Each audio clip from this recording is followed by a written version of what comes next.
उम्मीद जो है, कड़ा फैसला क्या होना चाहिए आपके फैसला होना चाहिए यूसीसी, अच्छा कड़ा फैसला होना चाहिए वक्फ बोर्ड खत्म, कड़ा फैसला होना चाहिए मुस्लिम पर्सनल लॉ बोर्ड खत्म, और माइनॉरिटी के नाम पर जो अन्य माइनॉरिटी हैं, जो एक्चुअल माइनॉरिटी हैं, जो उनका हिस्सा खाया जा रहा है, उस पर रोक लगनी चाहिए।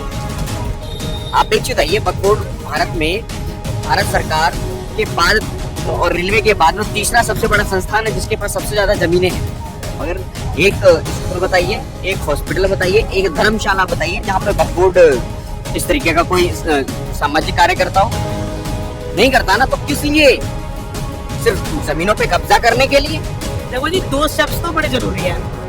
एक, ये जो इन्होंने स्टेशनरी पे जीएसटी लगा दूंगा, ये करूंगा, वो करूंगा, मनमानी नहीं, इतनी मनमानी अच्छी नहीं है। अभी तुम्हें दिखा दिया गया, तो आगे और दिखा देंगे, उसमें क्या? भाई जनता है, जनता के साथ आप गलत करोगे, जनता के साथ 5 साल गलत करोगे ना, जनता तुम्हारे साथ 10 साल गलत कर देगी। कांग्रेस की अगर आप देखोगे तो आप देखा जाए तो जब कर दिया ना उसको, कांग्रेस को, भाई 10 साल ये लोग कांग्रेस नहीं आ पाई, जब तो हुई ना। अब यही चीज क्या बीजेपी के साथ नहीं हो सकती? बीजेपी को ये सोचना चाहिए कि मेरे लिए ये हिंदू राष्ट्र ही था, हिंदू राष्ट्र ही है और हिंदू राष्ट्र ही रहेगा। किसी की सरकार ठप्पे से मुझे फर्क नहीं पड़ता, ये मेरे लिए हिंदू राष्ट्र था, है, रहेगा। पहली चीज, भारत का हिंदू राष्ट्र है क्योंकि संविधान की प्रस्तावना ही नहीं पढ़ी है लोगों ने। सेकुलर देश की बात। सर सेकुलर कैसे है? आप एक बताइए, संविधान की प्रस्तावना में सर्व पंथ निरपेक्ष लिखा है, धर्म निरपेक्ष नहीं लिखा है। तो हिंदू राष्ट्र है हमारा, बिल्कुल है, धर्म तो एक ही है ना सर, बाकी तो सारे पंथ हैं। पंथ निरपेक्ष लिखा हुआ है बाबा साहब भीमराव अम्बेडकर ने भी संविधान की प्रस्तावना में। तो ये धर्म निरपेक्ष कहाँ से आ गया? सेकुलर की बात कौन करता है? सेकुलर की बात वो करते हैं जिन्होंने संविधान को परिवर्तन करने का कार्य किया। सेकुलर तो कभी देश था ही नहीं। सेकुलर शब्द भी तो आपका आपातकाल के दौरान चोरी से संविधान में घुसेड़ा गया। तो आपकी भी पहली उम्मीद यही है प्रधानमंत्री मोदी से कि देश को घोषित किया जाए हिंदू राष्ट्र? नहीं, पहली उम्मीद जो है, कड़ा फैसला क्या होना चाहिए आपके? फैसला होना चाहिए यूसीसी, अच्छा, कड़ा फैसला होना चाहिए वक्फ बोर्ड खत्म, कड़ा फैसला होना चाहिए मुस्लिम पर्सनल लॉ बोर्ड खत्म, और माइनॉरिटी के नाम पर जो अन्य माइनॉरिटी हैं, जो एक्चुअल माइनॉरिटी हैं, जो उनका हिस्सा खाया जा रहा है, उस पर रोक लगनी चाहिए। आप एक चीज आइए, वक्फ बोर्ड भारत में भारत सरकार के बाद और रेलवे के बाद में तीसरा सबसे बड़ा संस्थान है जिसके पास सबसे ज्यादा जमीनें हैं। मगर एक स्कूल बताइए, एक हॉस्पिटल बताइए, एक धर्मशाला बताइए जहाँ पर वक्फ बोर्ड इस तरीके का कोई सामाजिक कार्य करता हो? नहीं करता ना, तो किस लिए? सिर्फ जमीनों पे कब्जा करने के लिए, लोगों को प्रताड़ित करने? समुदाय, एक खास समुदाय नहीं चाहता ऐसा। सर खास, सर सिंपल सी बात है। पहली चीज, संविधान की प्रस्तावना में लिखा हुआ है भारत का हर नागरिक बराबर है, तो बराबर होना ही चाहिए। बराबर होना चाहिए, तो हिंदू राष्ट्र की मांग क्यों उठ रही है? सर एक चीज आइए, इस्लामिक कंट्रियां कितनी हैं? 57 मुस्लिम कंट्रीज हैं, 200 से ज्यादा आपके क्रिश्चियन कंट्रीज हैं, बौद्ध कंट्रीज भी है, म्यांमार जैसे। यहूदियों के लिए भी एक देश है इजराइल, परंतु 140-42 करोड़ पूरे विश्व के अंदर में 150 करोड़ के आसपास के जो हिंदू हैं, उनके लिए कौन सा देश है, मुझे बताइए। अब आप कहना चाह रहे हैं कि हिंदुस्तान को हिंदू राष्ट्र घोषित किया जाना चाहिए? टू नेशन थ्योरी किस बात पे आई थी? धर्म के आधार पर आई थी ना। एक बार आप कहते हैं कि हिंदू राष्ट्र ऑलरेडी है, फिर कहते हैं कि हिंदू राष्ट्र हो जाना चाहिए। राष्ट्र का जो अभी जो राष्ट्र का धर्म है वो पंथ निरपेक्ष है, उसका एक धर्म सेट कर देना चाहिए। जैसे क्या धर्म सेट कर देना चाहिए? हिंदुत्व, सनातन, ऐसा होना चाहिए। हिंदू राष्ट्र घोषित होना चाहिए, है? हिंदू राष्ट्र होना चाहिए, होना चाहिए। मोदी का पहला कड़ा फैसला यही होना चाहिए। फैसला तो नहीं, मैं ये नहीं, बिल्कुल नहीं मानता कि पहला होना चाहिए, परंतु होना चाहिए पहले यूसीसी लागू कीजिए। होना चाहिए, परंतु पहले यूसीसी लागू कीजिए, पॉपुलेशन कंट्रोल की बात कीजिए, समान शिक्षा की बात कीजिए, समान अधिकार की बात कीजिए, तो वो यूसीसी के बिना पॉसिबल नहीं। आप एक ही घर में, एक ही देश में रह करके एक व्यक्ति के लिए अलग कानून, एक व्यक्ति के लिए अलग कानून नहीं चलेगा, और ना ही चलना चाहिए। देश संविधान से चलेगा, एक विधान से चलेगा। जैसा कि कांग्रेस ने आज तक देश के अंदर में 2 विधान 2 निशान भी चल रहे थे ना, कश्मीर में समाप्त हुआ ना, वैसे ही देश के अंदर में एक कानून, एक विधान, एक संविधान चलना चाहिए। देखो जी, 2 शब्द तो बड़ी जरूरी है। एक ये जो इन्होंने स्टेशनरी पे जीएसटी लगा दूंगा, ये करूंगा, वो करूंगा, मनमानी नहीं, इतनी मनमानी अच्छी नहीं है। अभी तुम्हें दिखा दिया गया है, आगे और दिखा देंगे, उसमें क्या भाई, जनता है, जनता के साथ आप गलत करोगे, जनता के साथ 5 साल गलत करोगे ना, जनता तुम्हारे साथ 10 साल गलत कर देगी। कांग्रेस की अगर आप देखोगे तो आप देखे जाए तो जब कर दिया ना उसको, कांग्रेस को भाई 10 साल ये लोग कांग्रेस नहीं आ पाई, जब तो हुई ना। अब यही चीज क्या बीजेपी के साथ नहीं हो सकती? बीजेपी को ये सोचना चाहिए, बहुत सारे स्टेप्स अच्छे हैं बीजेपी के, बुरे नहीं, मैं एंटी नहीं हूँ बीजेपी का, लेकिन ये है देखो यूथ के हिसाब से मैं तो ये कह सकता हूँ कि जो ये स्टेशनरी के प्रोडक्ट्स महंगे कर रहे हैं, एजुकेशन पे अटैक कर रहे हैं, ये हटाओ। एजुकेशन पे क्या है? यार देखो ऐसा है, एजुकेशन में आपके कॉलेजेस वगैरह हैं, कुछ है, उन सबके अंदर अगर आप कहते हो डेवलपमेंट करेंगे हम, विकास कैसे होता है? विकास का एक बंदे से होता है नहीं ना, लेकिन एक बंदे से जरूर होता है।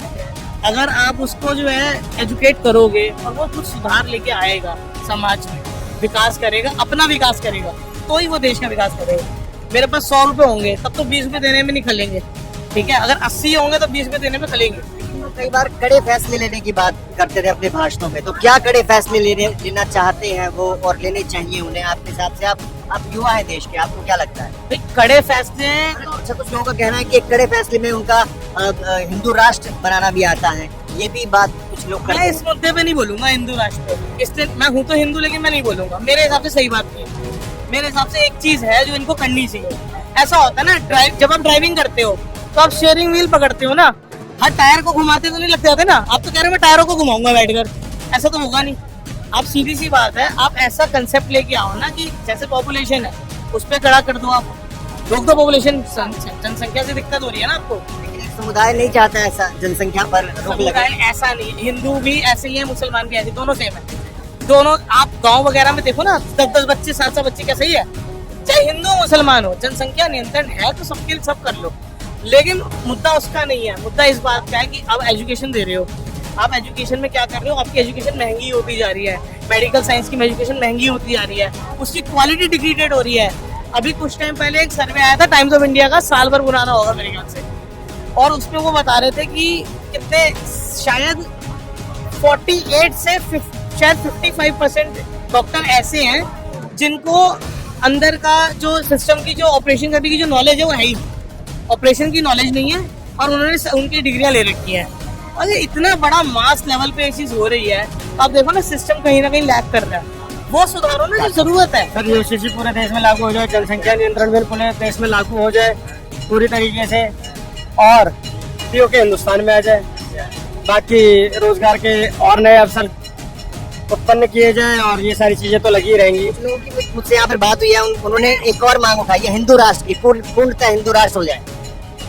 सर जो लोग मांग उठा रहे हो उठा सकते हैं, मेरा उनको समर्थन रहेगा, लेकिन मैं इसको हिंदू राष्ट्र की मांग मैं खुद से इसलिए नहीं उठाता क्योंकि मैं मानता ही हिंदू राष्ट्र हूँ।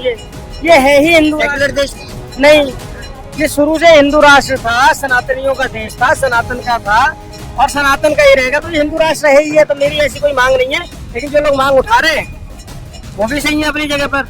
ये अपनी अपनी सोच का फर्क है, किसी को आधा गिलास भरा हुआ नजर आता है, किसी को आधा गिलास खाली नजर आता है। तो यही है, मेरे लिए ये हिंदू राष्ट्र ही था, हिंदू राष्ट्र ही है और हिंदू राष्ट्र ही रहेगा। किसी की सरकारी ठप्पे से मुझे फर्क नहीं पड़ता, ये मेरे लिए हिंदू राष्ट्र था, है, रहेगा। तो आपके हिसाब से हिंदू राष्ट्र है, लेकिन मांग क्यों उठती है हिंदू राष्ट्र की बार बार? क्यों लोग बोलते हैं कि हिंदू राष्ट्र बनना चाहिए, हिंदू राष्ट्र बनना चाहिए? दूसरी चीज, आपने ना बेरोजगारी की बात की, ना महंगाई की बात की। सेकंड टर्म में जो नाराजगी रही है कुछ लोगों की, एक सर्वे आया है उसने बताया कि कम जो वोट मिले हैं, सीट मिली है, उसकी मेन वजह रही है बेरोजगारी, महंगाई। सर देखो ऐसा होता है, कुछ सगुफे छोड़ने में इस बार विपक्ष कामयाब रहा, और एक्चुअल अगर चुनाव में पहली बार तो हार नहीं मिली है, इसको करेक्ट करे पूरा विपक्ष। 400 प्लस भी नहीं हुए सर 400 प्लस ही जीत होती है क्या? एनडीए 303 है ना, आज 252 से 392 से 303 हो गया ना, अकेले बीजेपी 240 है ना। क्या वजह रही? आपको क्या नाराजगी रही? कुछ बता देता हूँ। देखिए कुछ जगह पर भ्रम फैलाया गया, जिस भ्रम के तहत कहीं ना कहीं चीजें वो हुई, जैसे कि आपका इन लोगों ने एक जाल फेंका कि ये तो मोदी जी, योगी जी को हटा देंगे चुनाव के बाद में। आज देखो बनारस में दोनों शेर एक साथ बैठे हुए हैं, लेकिन इन्होंने ये सगुफा छोड़ा। दूसरा सगुफा इनका ये था कि कांग्रेस ने कितने ही लोगों का, आम महिलाओं का जा जाकर बकायदा पर्चा भरवाया, फॉर्म भरवाया कि 8500 रुपए खटाखट आएगा। और राहुल गांधी कहते भी है कि 4 जून को रिजल्ट आएगा, 9 जून को सरकार बनने दो, उसके बाद 1 जुलाई ठीक रहा भी आप विपक्ष पर फोड़ते हैं। कहीं ना कहीं ये चीज है सर। आप एक बात समझिए, जब आप कुछ प्रलोभन देते हैं ना, मैं सबको नहीं कहता हूँ, लेकिन प्रलोभन में लोग थोड़ा सा चले जाते हैं उस तरफ, तो इस वजह से शायद ये रहा। बावजूद इसके हमें ये सोचना चाहिए कि अगर आप मैंडेट की बात करेंगे तो आज भी पूरा इंडी गठबंधन 233 पर सिमट कर रह गया और एनडीए 303 हो गया। तो ये सोचने वाली बात है। देश की जनता मैंडेट किसके साथ है ये समझने वाली बात है।